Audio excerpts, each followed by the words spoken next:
अफ्रिकामा यस्तै लकडाउन भएको थियो, किनकि त्यहाँ पनि कहिले इबोला, कहिले के ठुला ठुला समस्या आइरहने, इन्फेक्सन भइरहने, महामारी चलिरहने। एकपल्टको कुरा, लकडाउन भएपछि सबै मान्छेको कारोबार ठप्प भयो, सबै मान्छे आर्थिक रूपमा पीडित भयो। त्यही बेला बिस्तारै बिस्तारै लकडाउन खुल्ने क्रममा जाँदै थियो। एउटा होटलमा, एउटा 5 स्टार होटलमा एकजना पाहुना आइहाले। धेरै महिनापछि एउटा पाहुना आएको देखियो।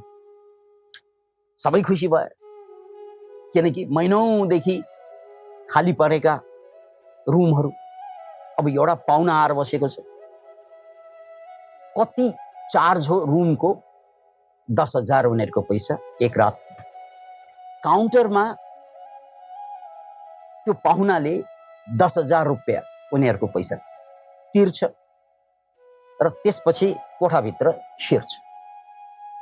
अनि यता म्यानेजरको हातमा 10,000 रुपियाँ पहिलोचोटि पाइरहेको थियो महिनौपछि।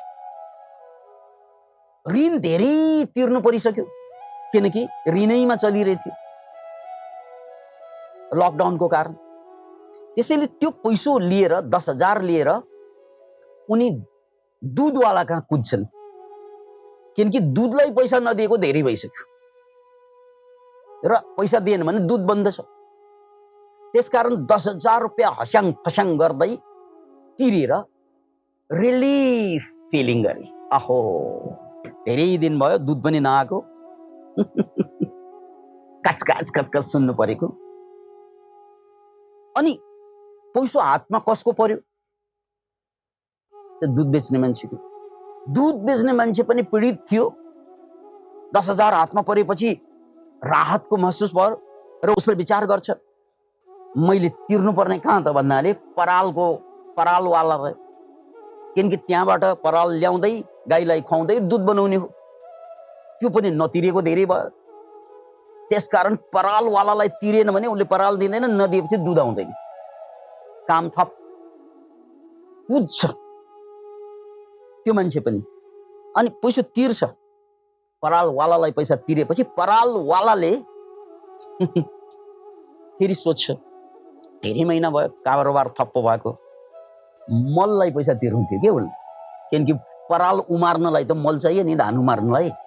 मलको पैसा नतिरेको धेरै भयो।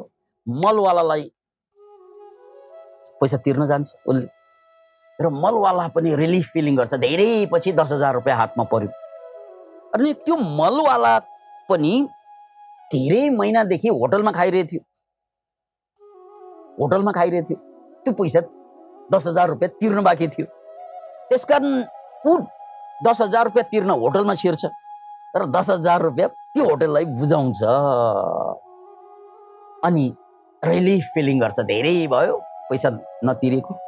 हेर्नुहोस् है, त्यो 10,000 घुमिफिरिकन होटलमा फेरि फर्कन्छ।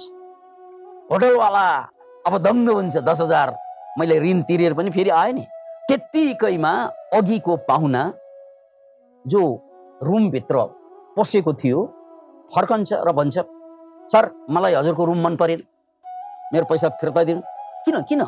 किन भन्नाले गनाउँछ, फोहोर पनि छ, क्रस भेन्टिलेसन पनि देखिएन, त्यसकारण म अर्कै होटल खोज्छु भन्छ। बा कचकाच गरेपछि अब पैसा त फिर्ता दिनु पर्यो पाहुनाको।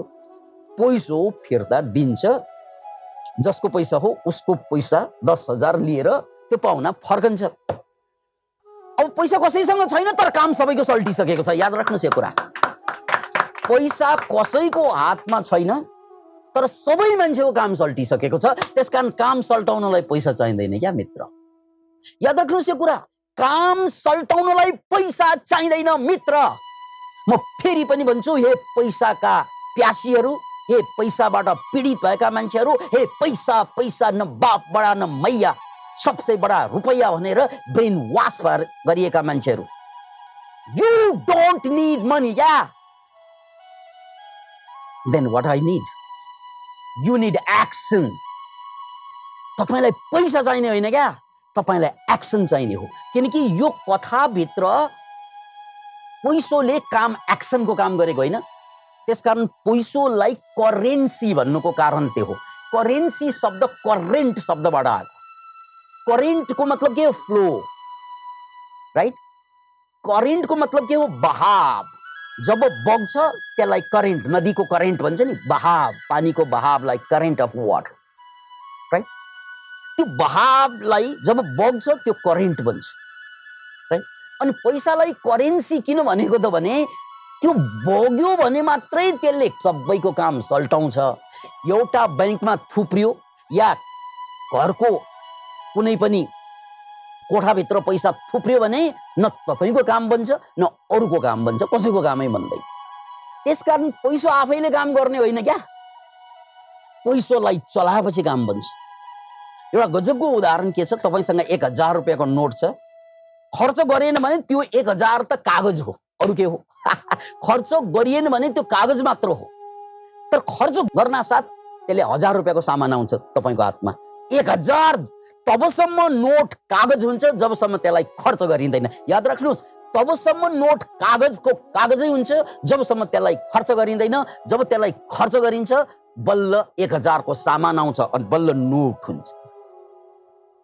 अनि जसले सामान दिन्छ उसले पनि रोकेर राख्यो त्यो पैसा भने त्यो कागज हो, तर उसले फेरि खर्च गर्छ। त्यो खर्च गरेपछि उसको हातमा अर्को 1000 रुपैयाँको सामान आउँछ। अब अघिको 1000 2000 भयो। अब किनकि त्यही 1000ले मेरो काम बन्यो, त्यही 1000ले अर्को मान्छेको काम गर्यो, उसले खर्च गर्यो भने त्यही 1000ले 3000 को काम बन्छ। यसरी 1000 खर्च हुँदै गएपछि 1000 लाख करोड अरब खरबको काम गर्छ। Can you imagine it? रोक्यो भने त्यो कागज हो, बग्यो भने त्यो विराट सम्पत्ति हो। रोकियो, पैसो रोकियो त विपत्ति हो। याद राख्नुहोस् यो कुरा, पैसो रोकियो त विपत्ति हो, पैसो खर्चियो त सम्पत्ति हो। Can you imagine? अनि यो कुरा सामान्य मान्छेले बुझ्दैन दुनियाँमा। सामान्य मान्छे गरिब हुनुको कारणै त्यही हो, किन भन्नाले ऊ खर्च गर्न रुचाउँदैन, त्यसकारण ऊ गरिब हो। ऊ किन गरिब त भन्नाले ऊ खर्च गर्नै रुचाउँदैन, ऊ लगानी गर्दै रुचाउँदैन। उसले पैसा दुःख जेल गरेर कमाएको पैसा के गर्छ? यो सबैलाई भन्नै पर्दैन, बैंकमा लगेर थुपारिदिन्छ। याद राख्नुहोस्, होइन र? बैंकमा लगेर थुपारिदिन्छौँ अथवा त्यस्तो कुनै ठाउँमा लगेर थुपारिदिन्छौँ जहाँ हामीले वर्षको 10% ब्याज पाउँछौँ मुस्किलले। हे मूर्खास्तक भनेर कसैले हामीलाई गाली गर्न सक्छ, किन भन्नाले 10% बढेको हरेक वर्ष 10% को ब्याज देखेर हामी त दङ्ग पर्छौँ। तर तपाईलाई थाहा छ, हरेक वर्ष सम्पूर्ण सामानको भाउ कम्तीमा 10% बढ्छ। जोकर बुद्धि। Can you imagine? हरेक वर्ष 10% त कम्तीमा पनि भाउ बढ्छ, कोही 20, कोही 40, कोही 50 पनि बढ्न सक्छ। तपाईले बैंकमा थुपारेको पैसा फुस बन्छ। के बन्छ रे? फुस होइन, फुस बन्छ। यानी बिस्तारै खर्च हुँदै जान्छ, के कम हुँदै जान्छ। त्यसकारण यो फुस बन्ने होइन कि फुस बन्छ। अनि हे मित्रहरू, बडा दिल खोलेर बुझ्नुस्, कान खोलेर सुन्नुस्। तपाईले थुपारेको पैसाबाट त्यो बैंकरहरू, बैंक चलाउनेहरू, जहाँ पैसा तपाईले थुपार्नुहुन्छ नि, ती सबै मान्छे आजको भोलिको पर्सि धनी भइरहेको हुन्छ। हो होइन भन्नुस् त? तपाईले जहाँ लगेर पैसा फाल्नुहुन्छ नि, इन्स्योरेन्सको पैसा फालेको हो त्यो। तपाईले इन्स्योरेन्समा फाल्नुहुन्छ, तपाईले बैंकमा फाल्नुहुन्छ। अरे यार, त्यसपछि हामी तपाई कोही पनि उठ्दैनौँ, दरिद्रको दरिद्र, किनकि हामीले पैसालाई करेन्सी बनाएनौँ, राइट? पैसालाई हामी कागज बनाइदियौँ क्या। अनि यो कागज त हरेक सालमा कम हुँदै जान्छ। किनभने यसरी सिधा हेर्दा बैंकले ब्याज दिएको, इन्स्योरेन्सले पैसा थपिदिएको जस्तो देखिन्छ, तर तपाईको पैसा बढेको छैन, त्यहाँ घटेको छ। इन्स्योरेन्स र बैंकवालाहरू मित्रहरू सुनिरहनु भएकै होला। म त्यसको विरोधमा कुरा गरिरहेको होइन। फेरि मान्छेलाई सचेत के पारिदिएको, पैसा खर्च गर, किनकि अघिको कथामा त्यो पैसा चल्दै जाँदा नै सबैको काम बनेको होइन। पैसा चल्दै जाँदा नै सबैको काम बनेको होइन, किनकि होटलवालासँग पैसा थिएन कथाको सुरुमा, कथाको अन्तमा पनि थिएन, तर सबैको काम बनिसक्यो। त्यसकारण काम बनाउनको लागि पैसालाई चलाउनु पर्छ। क्या त्यो बैंकमा लगेर थुपारेर हुन्छ? किन इमेजिन इट। अनि आफूले चलाउन सक्दैनौ, बैंकमा थुपार्छौ, अनि बैंकले चलाउँछ। फेरि दिनदिनै बढी बढी ब्याज लिएर मान्छेलाई बाँड्ने काम गर्छ। बैंकले चलाउँछ, त्यसकारण बैंक जहिले पनि धनी हुन्छ। तपाईलाई थाहा छ बैंकमा काम गर्ने कर्मचारीहरूको तलब कति छ? बैंकका सीईओहरूले, हे मित्रहरू कान खोलेर सुन्नु होला, दिल खोलेर बुझ्नु होला, बैंकको, प्राइभेट बैंकको सीईओ को तलब, हाकिम साहबको तलब कम्तीमा महिनाको 10 लाख, बढीमा 20, 25, 30 लाख जति पनि हुन्छ। Can you imagine it? त्यो सीईओले 20-30 लाख पैसा महिनाको भनेको वर्षको करोडौं हात पार्छ। त्यो कहाँबाट आउँछ त्यत्रो पैसा सीईओ को हातमा? त्यो पैसा हाम्रो मूर्खताबाट आउँछ। सिद्धि कुरा, हाम्रो अल्छाइबाट आउँछ, मूर्खताबाट आउँछ, हाम्रो बेवकुफीबाट आउँछ। किनकि हामी पैसालाई करेन्सीको रूपमा होइन, पैसालाई पेपरको रूपमा देख्छौँ। राइट? Yes or no? बिस्तारै विकासानन्द हस्। किनकि विकासानन्द पनि धेरै छन् क्या भित्र। अत यहाँ बुझ्नै पर्ने कुरा के त भन्नाले, कसरी हामी दुनियाँका मान्छेहरू बेवकुफ बन्दैछौँ। आध्यात्मिक रूपमा त बेवकुफ बनाउने लाखौं करोडौं गुरुहरू छन् दुनियाँमा, त्यो आफ्नो ठाउँमा छ। तर तपाईलाई बेवकुफ नबनाउने को छ मलाई थाहा छैन। कसले बनाइरहेको छैन हामीलाई बेवकुफ, थाहा नै छैन। Can you imagine? कसले बनाएको छैन? ल भन्नुहोस् मलाई, आजसम्म मलाई यो बेवकुफ कसले बनाएको छैन? नबनाउने एउटा मान्छे खोज्नुहोस् तपाईँ। Can you imagine it? किन किन किन हो मलाई जसले पनि बेवकुफ बनाउँछ? किनभने तपाईँ एक्सन होइन, तपाईँ सम्पत्ति खोज्नुहुन्छ, वस्तु खोज्नुहुन्छ, तपाईँ एक्सन खोज्नुहुन्न क्या। किनकि दुनियाँका सबै कुरा, सबै सम्पत्ति एक्सनबाट बन्छ। याद राख्नुहोस् कुरा, एक्सन एक्सन एक्सन, कर्म कर्म कर्म। मान्छेले कर्म बिर्सियो, मान्छेले पैसा पैसा पैसा, अनि पैसामा कर्म जोडिएन भने त्यो पैसा माटो हो। त्यसकारण फेरि अहिलेको कथामा आउनुहोस्, मान्छेको काम बनाउनको लागि कर्म चाहिन्छ, पैसा त बहाना हो।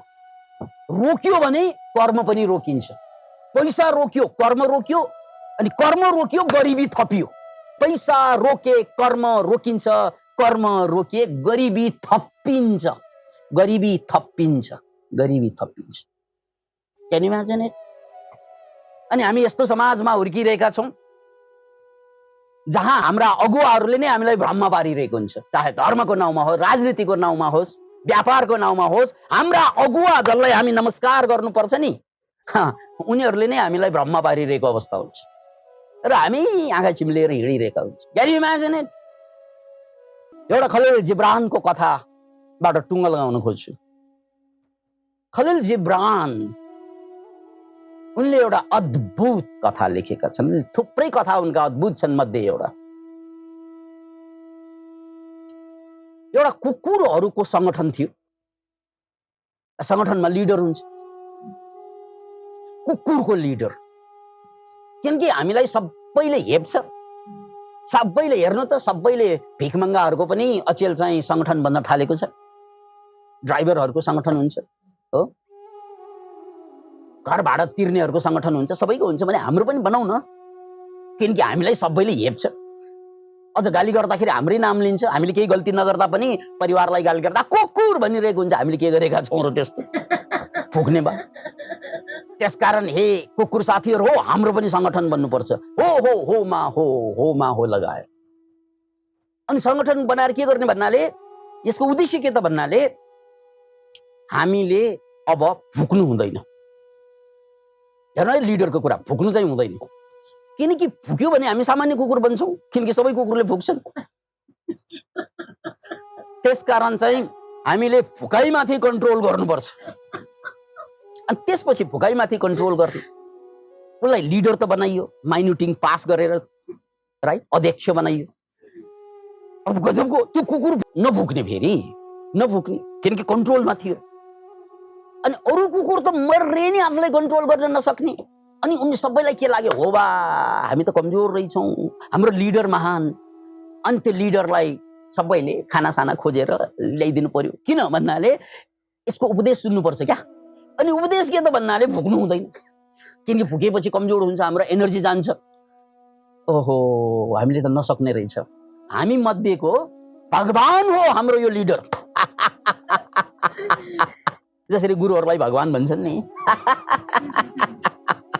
त्यस्तै यो लिडर पनि भगवान हो, किनकि हामीले गर्न नसकेको यसले भुक्दैन, हामी नभुकिकन बस्नै सक्दैन। त्यसपछि उसले नाम दाम सबै कमाए भने जस्तै मान्छेको हकमा त कुकुर त गजबको लिडर, सबैले मान्ने, सबैले खाना खोजेर उसैलाई टक्र्याउने। किन कि अरूले गर्न नसकेको काम उसले गरिरहेको। यही कारणले त उसले संगठन बनाएको। उसले केही गर्नु पर्दैन, कतै शिकार जानु पर्दैन, कतै खोज्न जानु पर्दैन, बसी बसी मोटाउँदैछ। अरू कुद्या कुदै गरेर उसलाई तिर्नु पर्ने। किनकि यो पवित्र कुकुर नभुक्ने। अनि 1 वर्षपछि त्यो संगठनमा एउटा अनौठो घटना घट्छ। त्यो घटना के त भन्नाले कुकुरहरू त्यो लिडर नभएको बेलामा एक दिन साह्रै पीडित भएर हामी त पापी नै रहेछौँ, हामी त खत्तमै रहेछौँ, हामी त बर्बाद रहेछौँ, खत्तम, नभुक्ने पनि कति कन्ट्रोल गरे सक्दैन, हत्तेरी हाम्रो लिडर जस्तो हुन पाए। है, कमसे कम आज लिडरको बर्थडे, हाम्रो कुकुर लिडरको। अतः यो बर्थडेको उपलक्ष्यमा आज राति चाहिँ नभुकौँ उसको सम्मानमा। ल जे पर्ला पर्ला भनेर मिटिङ डाके, साँच्चै नभुक्ने भनेर मिटिङ बसे र रातभरि नभुक्ने भनेर बसे। त्यसपछि लिडर आउँछ, कतै कसैले भुकेको देख्दैन। अब फसाद सबैले भुकेन भने लिडरलाई डर लाग्यो। डर के लाग्यो भने कसैले भुकिदिएन भने त मलाई कसले मान्ने, फेरि उनीहरू सबै म जस्तो भइदियो भने मलाई मान्ने कसले? Can imagine it? अब बर्बाद भयो। अब मैले खाइ पाइ आएको गुम्ने भयो। अनि कुनामा गएर चाहिँ त्यो कुकुर फुक्न थाल्छ, फुक्न थाल्छ। फुकेपछि सबै कुकुर एकसाथ फुक्छ फेरि। Can imagine? अनि गएर लिडर कुकुर निस्कन्छ, है फुक्नु हुँदैन भनेको होइन, है फुकेपछि पाप लाग्छ, है फुकेपछि एनर्जी कम हुन्छ। यसको सन्देश के हो त भन्नाले लिडरले आफै प्रब्लम क्रिएट गर्ने र आफै सल्युसन चाहिँ देखाइरहेको हुन्छ। यसरी लिडर जहिले पनि लिडर बनिन्छ। Can you imagine it? त्यसकारण हाम्रो समाज जसलाई तपाईँले भन्नुभएको छ नि, चारैतिर 5% मान्छे संसारभरमा झन्झन धनी, झन्झन शक्तिशाली, तर 95% मान्छे क्षीणहीन, गरिब, दरिद्र किन हुन्छन् त भन्नाले हामी चारैतिरबाट यसरी नै ठगिँदै गयो, राइट? त्यसकारण हामीलाई नठग्ने को छ नै थाहा छैन यो संसार। त्यसैले ऐको कथामा फेरि आउनुस्।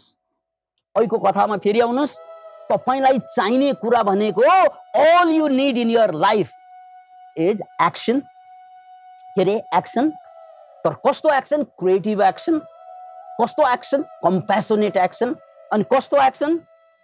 Conscious action. तपाईले कुनै पनि काम गर्दा कन्सियसली होसपूर्वक गर्ने, अनि त्यसलाई सृजनात्मक रूपमा गर्ने, अनि अरूलाई धक्का नदिकन गर्ने हो भने ऐको कथामा जस्तै थोरै पैसाले पनि थुप्रै काम बन्छ। किनकि हाम्रो काम जम्मै रोकिएको कारण पैसा नभएर होइन, हाम्रो जीवनमा एक्सनको कमी भएर। Thank you.